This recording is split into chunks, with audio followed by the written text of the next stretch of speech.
Welcome, everyone.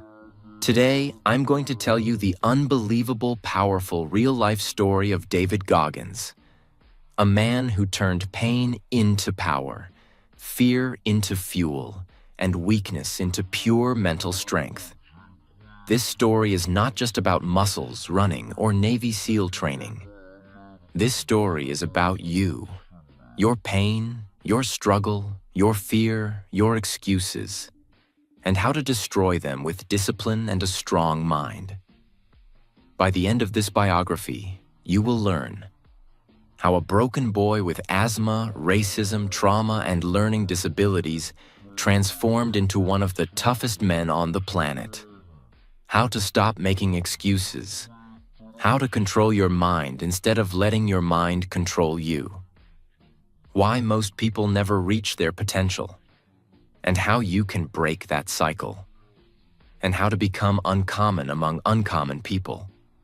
And as you listen, you'll also improve your English, your vocabulary, your listening, your understanding, and your motivation. So make sure to subscribe and join us on this powerful journey. Chapter 1. The Boy Who Faced Darkness. David Goggins was born on February 17, 1975, in Buffalo, New York. But his childhood was not normal. It was not peaceful. It was not happy. It was pure pain. He grew up in a house full of fear. His father, Trunnis Goggins, owned a roller rink business. From the outside, people thought they were rich and happy. But behind closed doors, young David and his mother lived in a nightmare. His father was abusive, especially toward David's mother. He beat her, controlled her, and treated David like a slave. David had to work at the skating rink late at night, sometimes until 2 a.m., and then wake up early for school. He didn't sleep, he didn't play, and he didn't feel safe. He said, "I didn't have a childhood. I had a job and trauma." But the worst part? He wasn't allowed to talk about it. He had to smile at school. He had to act like everything was okay. Deep inside, he was scared, lost, and angry. He couldn't read well. He had a learning disability. He also had asthma, and he stuttered when he spoke. People called him stupid. They laughed at him. Teachers didn't believe in him. And soon, he stopped believing in himself. Later, David and his mother escaped from his father and moved to a small town in Indiana. But life didn't get easier. It got even harder. He was the only black kid in his school. Every single day, kids bullied him, called him the N-word, and made him feel like he didn't belong. He said, "Everywhere I went, I felt unwanted." He began to hide. He faked being sick to skip school.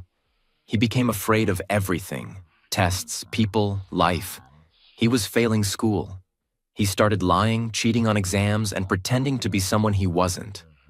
But deep down, he knew, this is not who I want to be. One day, David looked at himself in the mirror. Shirt off, overweight, scared, and full of self-hate. He was almost 300 pounds.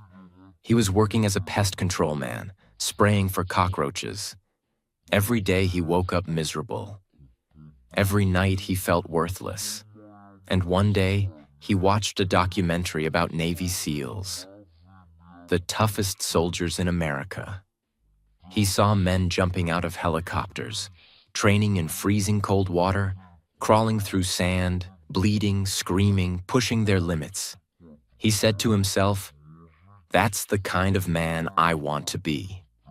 That's who I was born to be." But there was a problem. The Navy SEALs had weight limits.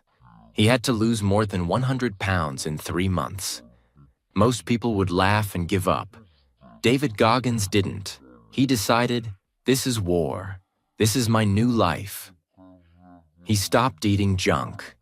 He worked out 3 times a day. When David Goggins finally entered the U.S. Navy, he had one goal in mind: become a Navy SEAL, the toughest of the tough. But becoming a SEAL isn't like a normal job. It's not just push-ups and swimming. It's pain, punishment, freezing cold water, mental torture, and hours of pure suffering. On purpose. It's called BUD-S training. Basic Underwater DEMOLITION/SEAL. And inside that training, there's 1 week that breaks most men. It's called Hell Week. Let's talk about it. David entered his first SEAL training class full of fire. He had lost over 100 pounds in 3 months. He had fought his way from the darkness of abuse, racism, and obesity. But now he was standing among the strongest men in the world. And every man was being tested. Hell Week started like a nightmare. You get 4 hours of sleep in 5 days. You are pushed into the ocean again and again. You are forced to run with boats on your head. You are freezing, bleeding, tired, and broken. They scream at you non-stop. You carry logs, crawl in sand, roll in mud, and run until your feet are destroyed. It's not just to test your body, it's to break your mind. And Goggins broke. He got injured. He was pulled out of training. They told him to go home, and guess what? Most people would quit forever. Most people would say, "At least I tried." But David Goggins said, "I don't care how many times I fail. I'm not leaving until I become a SEAL. I'm not going anywhere." David healed his injuries and entered BUD-S training again, with a new class. But this time, he got double pneumonia. His lungs filled with fluid. Doctors said, "You can't continue, you'll die." They pulled him out again. So now he had entered SEAL training twice and failed both times. He was embarrassed, hurt, disappointed, but he still refused to quit. He believed something that most people never believe. You are in control of your mind. Your mind is not your master. You are. Now came the third try. 3 different classes, 3 different chances. Most people would have given up long ago. But David Goggins had one rule. I will suffer, I will bleed, but I will never quit. This time, Hell Week was worse than before. And in the middle of it, his body began failing. He had stress fractures in his legs. He had shin splints and bone damage. Every step felt like his legs were breaking. Every breath was like knives in his chest. But he kept going. He taped his legs with duct tape. He peed blood. He couldn't walk straight. But he refused to ring the bell that every quitting SEAL must ring to go home. He said, "I'd rather die here than live one more day as the old version of me." After 3 hell weeks, endless pain, broken bones, sickness, and mental torture, David Goggins graduated from BUD-S. He became a Navy SEAL, from a scared, overweight, bullied boy to one of the most elite warriors on Earth. But here's the real twist. That was only the beginning. He didn't just stop after becoming a SEAL. He kept going to find out how much pain the human body and mind can truly handle. He said, "I want to know what I'm truly made of. I want to know what's on the other side of suffering. I want to become more than people think is possible." David's Hell Week was not just physical. It was mental, emotional, spiritual. He teaches one lesson through his story. Most people quit at 40% of their potential. But if you keep going through the pain, you will meet a version of yourself that is stronger than you ever imagined. Pain is the path. Discipline is the weapon. Suffering is the teacher. And the other side of hell is greatness. Chapter 2. The Ultra Runner Who Beat Pain. After David Goggins became a Navy SEAL, most people would think his story was complete. He had already done the impossible. He had broken through Hell Week. He had proved the world wrong. He had become one of the toughest men alive. But for Goggins, that wasn't enough. Because deep inside, he believed, there's always more. You don't stop when you're tired. You stop when you're done. And he was not done. That's when he entered a new battlefield. Not war, not guns, not the Navy, but the world of ultramarathons. Extreme races where you run 100 miles, 200 miles, sometimes more through deserts, mountains, pain, and sleepless nights. And once again, David Goggins would do something no one believed possible. After becoming a SEAL, Goggins lost some of his close military friends in a helicopter crash during a mission in Afghanistan. It broke his heart. He wanted to raise money for the families of fallen soldiers. But how? He discovered a famous race called the Badwater 135. A 135-mile run across Death Valley, one of the hottest places on Earth. But there was one big problem. To even qualify for the race, he first had to complete a 100-mile race in 24 hours, and he had only 3 days to prepare. Yes, 3 days. So David showed up to a small running event in San Diego. He wasn't a runner. He didn't even have the right running shoes. He had no special training, no experience, no support team. But what he had was more powerful than all of that. A mind that refuses to quit. He started running. First 10 miles. Okay. 20 miles. Pain. 30 miles. Legs started cramping. By mile 50, his body was falling apart. His kidneys began to shut down.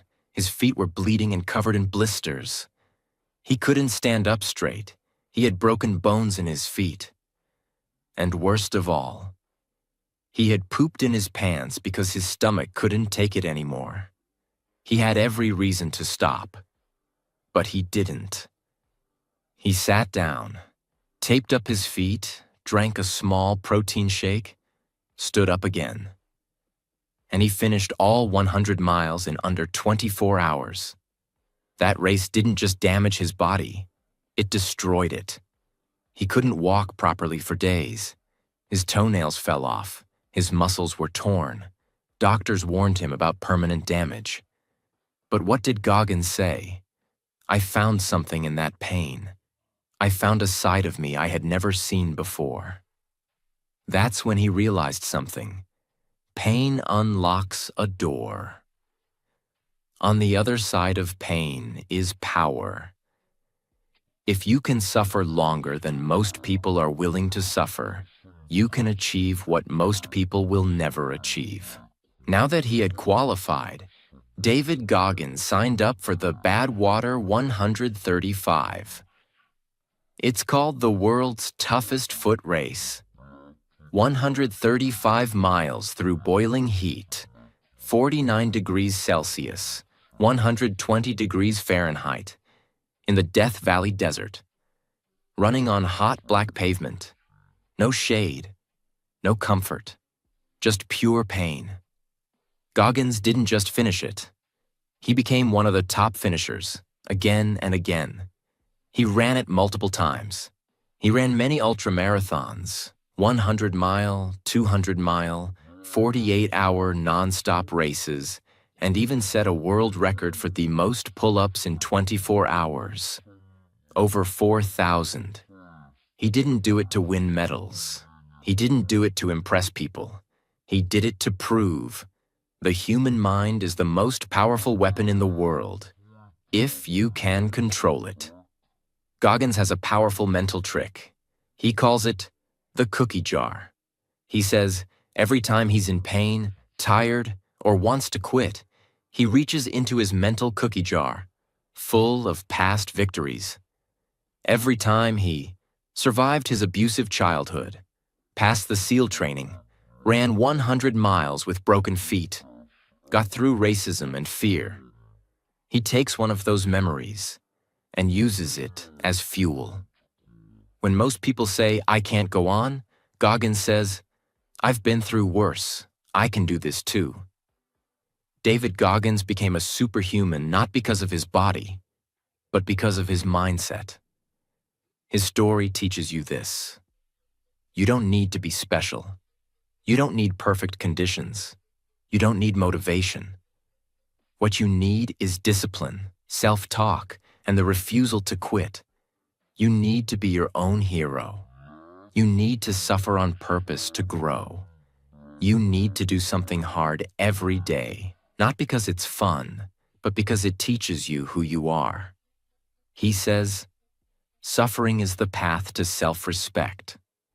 When you do something that breaks your limits, you earn the right to feel proud of who you are. Chapter 3. Can't Hurt Me. His book, his lessons, his mindset. After David Goggins became a Navy SEAL, an ultra runner, a pull-up world record holder, and a symbol of mental toughness, people started asking, how are you even real? How can a person go through so much pain and not break? What's your secret? David didn't give a short answer. Instead, he gave the world a book that became a movement, a book that changed millions of lives, a book called Can't Hurt Me, Master Your Mind and Defy the Odds. But this wasn't just a story. It was a blueprint for building an unbreakable mind. Let's go deep into that blueprint, because inside it, you'll find tools that can change your life too. Truth bomb number 1. Stop lying to yourself. In the beginning of the book, David says something powerful. The most important conversation you'll ever have is the one you have with yourself. Most people wake up and tell themselves, I'm tired, I'm not good enough, it's too hard, I'll start tomorrow. David calls it the path of weakness. He says, stop lying. If you're fat, say it. If you're lazy, admit it. If you're wasting your potential, look in the mirror and face it. Why? Because you cannot change what you won't face. This honesty is not to shame you. It's to free you. Truth bomb number 2. Callous your mind. You know how your hands get calluses if you lift heavy weights every day. They become harder, tougher. David says your mind works the same way. Every time you do something difficult, waking up early, running when tired, studying when it's boring, saying no to junk food, speaking even when you're scared, you build mental calluses, and over time, you become untouchable.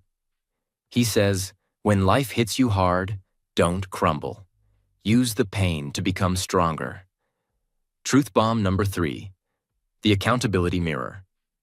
When David was young, he put sticky notes on his bathroom mirror. Notes like, you're fat, lose the weight. You're dumb, study harder. You're scared, face it. It sounds harsh, but he says it saved his life. He calls it the accountability mirror. Each night, he would look into it and ask, did I do my best today? Or did I waste it? This small trick forces you to stop blaming others. No more. My parents didn't help me. School is boring. I'm not lucky like others. Only one question matters. What did you do today to change? Truth bomb number 4. The 40% rule. Goggins says, when your mind says you're done, you're only at 40% of your true limit. That means, if you think you can only run 1 mile, you can probably run 2. If you think you can't study for more than 1 hour, you can go for 3. If you feel like quitting today, you still have 60% left in your tank. He proved this rule by running ultra marathons on broken feet.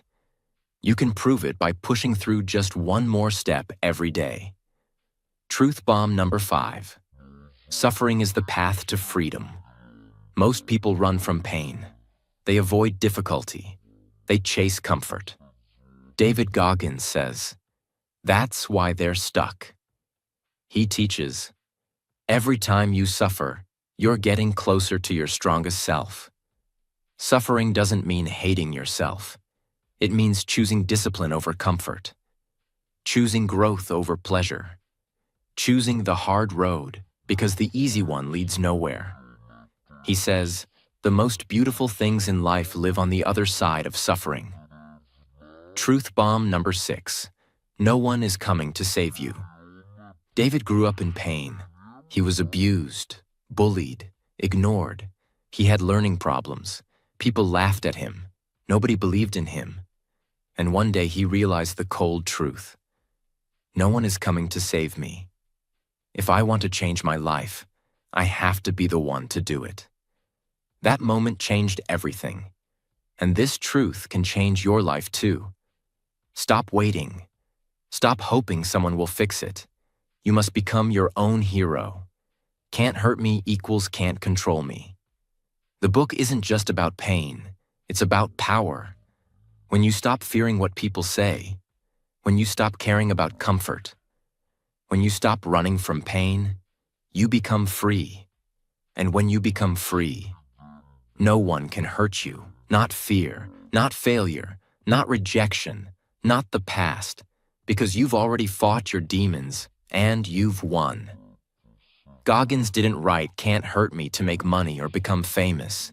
He wrote it to wake people up, to say you have more. You can do more. You are not your past. You are not your pain. You are the only one holding the key to your cage. This book became a global bestseller. It changed lives across countries. It started a movement of people doing hard things and becoming stronger than ever before. Not to impress others, but to prove to themselves that they were born to be more. Chapter 4. Never Finished. His second book, his legacy, and the final message to you. After Can't Hurt Me became a global bestseller, most people thought David Goggins had reached the peak.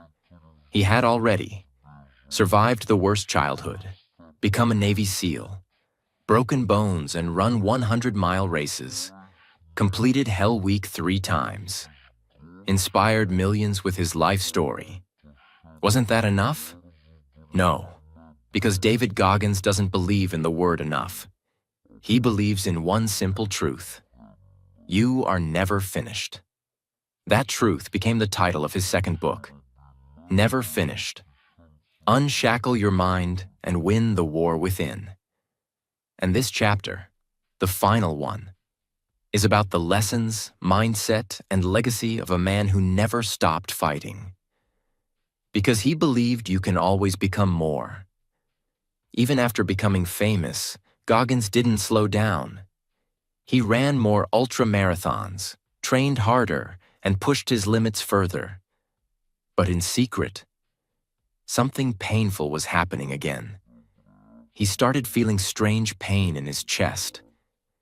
And after ignoring it for some time, doctors discovered a serious problem. He had a hole in his heart, a condition he had since birth, but it had gone unnoticed. This condition could have killed him. The doctors said he should have never been allowed to become a SEAL, run ultra-marathons, or do any extreme physical activity. But Goggins had already done all of it, with a broken heart. He had been fighting death without knowing it. And when they told him he would need heart surgery, did he cry? Did he panic? No. He laughed. Because once again, life had thrown pain at him, and he was ready. He had trained his mind for this moment. He said, "I'm not afraid of pain. I know how to suffer. Let's go." He had heart surgery, recovered, and then went right back to training. In his second book, Never Finished, David explains something very powerful. Most people stop growing because they think, "I've already done enough. I've already improved a lot. I'm better than most." But that's the trap. Goggins teaches, if you want to be great, you must understand. There's no finish line. You are not running a race. You are building a lifestyle. He says you must wake up every day with this thought. What more can I do today? That scares me, challenges me, or changes me. In Never Finished, Goggins doesn't just tell his story. He gives you tools. Here are his most powerful ideas. 1. The savage mindset. He says most people live with civilized minds. They want comfort. They avoid pain. They seek balance. But Goggins lives with a savage mindset. A warrior's mind. He says, I don't train to win races. I train to dominate my inner weakness. I train to silence the voices of fear. A savage mindset means you don't take days off when you're tired. You do hard things even when no one is watching. You train your mind to say, I can handle anything. 2. The mental lab. David created what he calls a mental lab, a place inside your brain where you study yourself. In this lab, you ask, why did I give up today? Why did I avoid that difficult conversation? Why am I still making the same excuses? Most people never do this. They distract themselves with TV, food, scrolling, and blaming. But the mental lab forces you to analyze your mind like a scientist, so you can fix what's broken. 3. Stay dangerous. Goggins says, don't aim to be peaceful. Aim to be dangerous, and choose peace. Being dangerous doesn't mean violent. It means ready. Ready to face stress, failure, pressure, discomfort, pain. He says, when life attacks, will you be the hunted or the hunter? 4. The path is always hard. Walk it anyway. He reminds us again and again, this journey is not easy. It's not fun. It's not fair, but it's worth it. Because on the other side of the pain is pride. On the other side of fear is freedom. On the other side of weakness is your true strength. David Goggins is no longer just a man. He has become a movement. He is proof that the human mind is limitless. The body is stronger than you think. Your past doesn't define you. Excuses are a choice, and pain is not the enemy. It's the door to greatness. He never wanted to be famous. He just wanted to help people realize one thing. You don't need to be perfect. You just need to be honest. Stay hard, stay disciplined, stay dangerous, and never forget, you are never finished. You're reading this not just to learn about David Goggins. You're reading this because you want to change your life. So here's what he would tell you. Get up earlier than you want to. Do something hard every single day. Run toward your fear. Embrace the discomfort. Be brutally honest with yourself. Use your pain as fuel. And when your mind says, stop, say back, I'm just getting started. You are not finished. You are just beginning. If you've made it to the end of David Goggins' story, then you've already proven one thing. You are hungry for change. You want more from life. You want to grow. You want to become someone your younger self would be proud of. And now you know. You don't need to be born strong. You don't need to be born lucky. You don't need to be perfect. You just need to take that first step. You just need to decide, I will not live like this anymore. David Goggins didn't come from privilege. He came from pain, from fear, from nothing. And he turned it into power. And so can you. No matter where you are, no matter how broken you feel, no matter how far behind you think you are, you can change. You can grow. You can become unstoppable. So get up, stop waiting, start moving. And remember this, you are not finished. You are just getting started. And yes, you can do it. Now go and become the strongest version of yourself, because the world hasn't seen your full power yet.